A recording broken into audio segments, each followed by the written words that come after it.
So you have 3 basic weapons. The first one is an axe, the separator. It comes with an ominous warning: touch not this awesome axe or suffer the wrath of the tainted coil, who is the legion of demons that are oppressing humanity. And unfortunately, we give the player that warning after they've already picked up the axe. So you're suffering the wrath of the tainted coil. Here you're suffering the wrath of some chrome spiders. The axe, Eddie's the kind of character, I don't know, like me, you know, we know we haven't really done a lot of axe combat in our lives, but we figure if we ever tried it, we'd be pretty good at it. So Eddie is awesome at it. He has a basic set of combos that change a little bit with depending on what direction you're attacking. And they have a charge attack. You can block with the axe. But it starts off that way in a basic way, but you can upgrade it and customize your axe. You can have your axe dipped, as Ozzy will offer to do for you later in the game, to give it special attributes, maybe powerful fire attack or a chain lightning attack, or special abilities of affecting the attack abilities of your enemies. And the player can choose which one to use based on which method of fighting they like to do, and makes the axe combat much deeper. But the axe combat gets even deeper when you combine it with Clementine, which is the name of Eddie's guitar.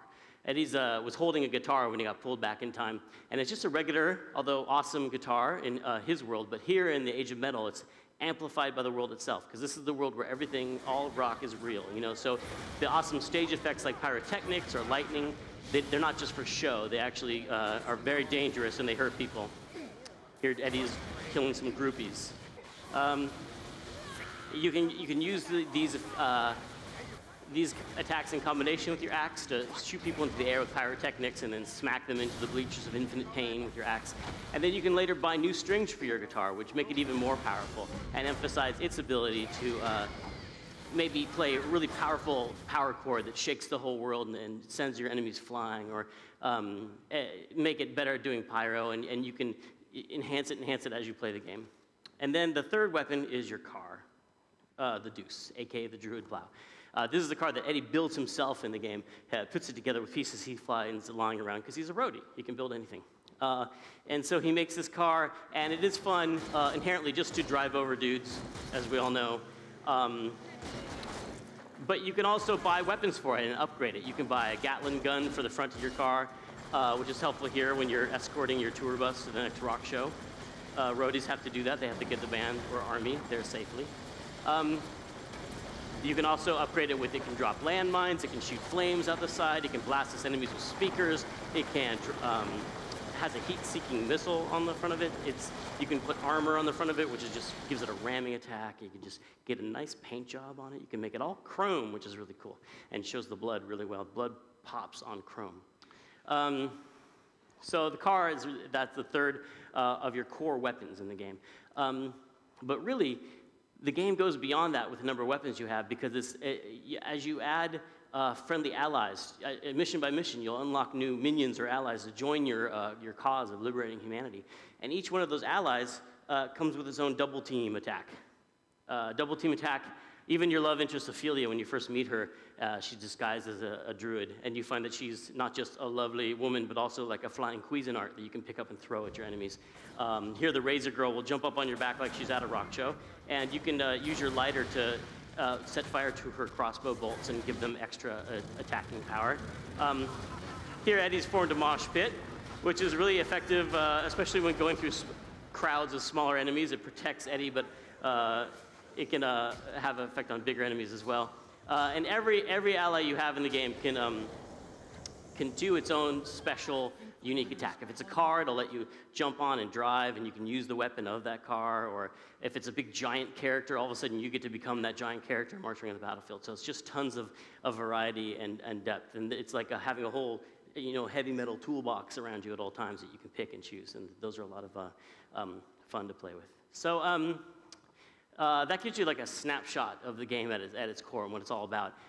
We want you to play it yourself, so please come by the booth and check it out at the show. Also, we're announcing that we are going to actually be making a demo of the game. It's going to be available on Xbox Live and PlayStation Network on September 17th, and it has all those things that I just talked about. It has the heavy metal world, you get your separator, the axe, Clementine is in there, the druid plow, you meet Ophelia, and you can do a double team attack with her. Get it on September 17th, and then on October, 16th, you can actually battle through a heavy metal world yourself. And so I hope you will. And right now I'm going to leave you with a brand new trailer, and I'll see you after that at the show. Thanks.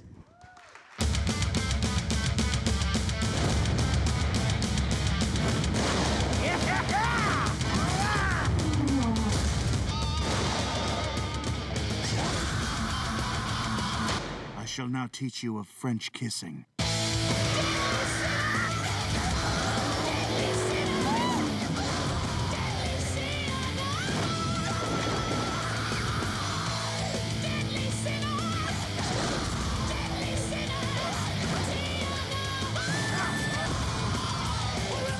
So, you want to help me fight demons and stuff?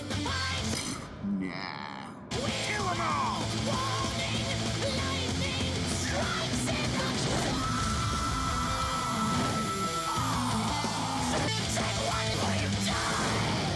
I think we got enough stuff here to put on possibly the best rock show ever. Tim Schafer, industry icon, games developer, and most recently in his leisure time, Monster Hunter. Before we move on, I'd like to welcome a few of our friends and business partners from Frankfurt that I'm particularly proud of as another German. I'm talking about Crytek. So we do have Avni and Faruk Yerli here and a couple of their colleagues. So if you just give a little waving hand to the audience.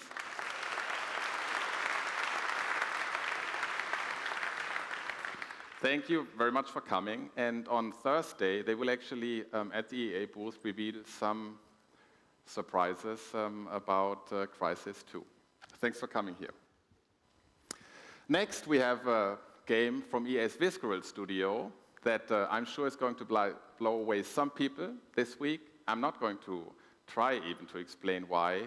I will just have Justin Lambros present it and explain it. Thank you.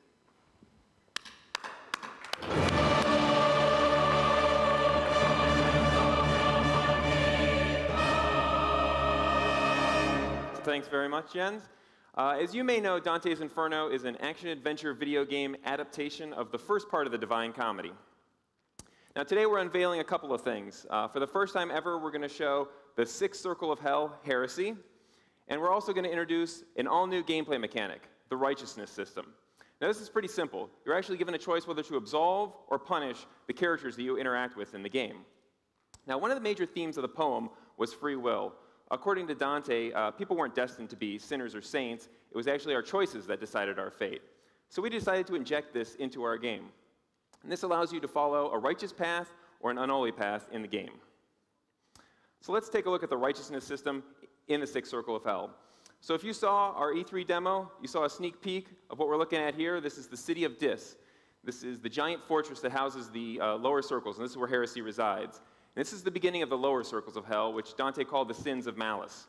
And now, heresy is described in the poem as a mass of fiery tombs, which you see brought to life here on screen. What you're also seeing, of course, is combat with the heretics. You'll also see news story elements, unique puzzles, and other challenges in this level and all of the 9 circles of hell. So now let's jump in and see the righteousness system in action. This is an encounter with a damned soul in hell. Now, you're going to find these characters throughout your adventures in the game.